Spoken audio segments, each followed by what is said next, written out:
ಪಂಜಾಬ್ ತವರು ಮೈದಾನವಾದ ಮುಲ್ಲನ್ಪುರದಲ್ಲಿ ನಡೆದ ಪಂಜಾಬ್ ಕಿಂಗ್ಸ್ ಮತ್ತು ಚೆನ್ನೈ ಸೂಪರ್ ಕಿಂಗ್ಸ್ ನಡುವಿನ ಪಂದ್ಯದಲ್ಲಿ ಟಾಸ್ ಗೆದ್ದು ಮೊದಲು ಬ್ಯಾಟಿಂಗ್ ಮಾಡಿದ ಪಂಜಾಬ್ ಪರ ಯುವ ಆರಂಭಿಕ ಆಟಗಾರ ಪ್ರಿಯಾಂಶ್ ಆರ್ಯ ಕೇವಲ 39 ಎಸೆತಗಳಲ್ಲಿ ಸ್ಫೋಟಕ ಶತಕ ಸಿಡಿಸಿ ಮಿಂಚಿದ್ದಾರೆ. ಇದು ಐಪಿಎಲ್ನಲ್ಲಿ ಪ್ರಿಯಾಂಶ್ ಅವರ ಚೊಚ್ಚಲ ಐಪಿಎಲ್ ಶತಕವಾಗಿದ್ರೆ 2025ರ ಐಪಿಎಲ್ನಲ್ಲಿ ದಾಖಲಾದ ಅತಿ ವೇಗದ ಶತಕವಾಗಿದೆ. ಅಲ್ಲದೆ ಐಪಿಎಲ್ ಇತಿಹಾಸದಲ್ಲಿ ದಾಖಲಾದ 4ನೇ ವೇಗದ ಶತಕ ಎಂಬ ದಾಖಲೆಯು ಪ್ರಿಯಾಂಶ್ ಅವರ ಪಾಲಾಗಿದೆ.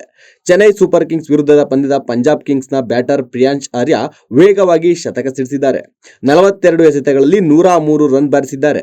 ಈ ಮೂಲಕ ಈ ಬಾರಿಯ ಐಪಿಎಲ್ನಲ್ಲಿ ಶತಕ ಗಳಿಸಿದ 2ನೇ ಆಟಗಾರ ಹಾಗೂ ಐಪಿಎಲ್ ಇತಿಹಾಸದಲ್ಲೇ ವೇಗವಾಗಿ ಸಿಡಿಸಿದ ಶತಕಗಳಲ್ಲಿ ಟ್ರಾವಿಸ್ ಹೆಡ್ ಅವರೊಂದಿಗೆ ಜಂಟಿಯಾಗಿ 4ನೇ ಆಟಗಾರ ಎನಿಸಿಕೊಂಡ್ರು. ಐಪಿಎಲ್ನಲ್ಲಿ ಮೊದಲ ಸೀಸನ್ ಆಡುತ್ತಿರುವ 24 ವರ್ಷದ ಪ್ರಿಯಾಂಶ್ ಮುಲ್ಲನ್ಪುರ ಮೈದಾನದಲ್ಲಿ ಸಿಎಸ್ಕೆ ಬೌಲರ್ಗಳನ್ನ ಇನ್ನಿಲ್ಲದಂತೆ ಕಾಡಿದ್ರು. ಅಶ್ವಿನ್, ಜಡೇಜಾರಂತಹ ಲೆಜೆಂಡರಿ ಬೌಲರ್ಗಳು ಕೂಡ ಪ್ರಿಯಾಂಶ್ ಅವರ ಅಬ್ಬರಕ್ಕೆ ದಂಗಾಗಿ ಹೋದ್ರು.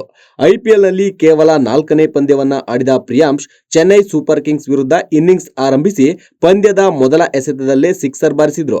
ನಂತರ 13ನೇ ಓವರ್ನಲ್ಲಿ ಸತತ 3 ಸಿಕ್ಸರ್ಗಳು ಮತ್ತು 1 ಬೌಂಡರಿ ಬಾರಿಸುವ ಮೂಲಕ ತಮ್ಮ ಶತಕವನ್ನ ಪೂರ್ಣಗೊಳಿಸಿದ್ರು. ಇದು ಈ ಸೀಸನ್ನ ಅತ್ಯಂತ ವೇಗದ ಶತಕವಾಗಿದ್ದು ಶತಕ ಬಾರಿಸಿದ 2ನೇ ಬ್ಯಾಟ್ಸ್ಮನ್ ಎಂಬ ಹೆಗ್ಗಳಿಕೆಗೆ ಪಾತ್ರರಾಗಿದ್ದಾರೆ.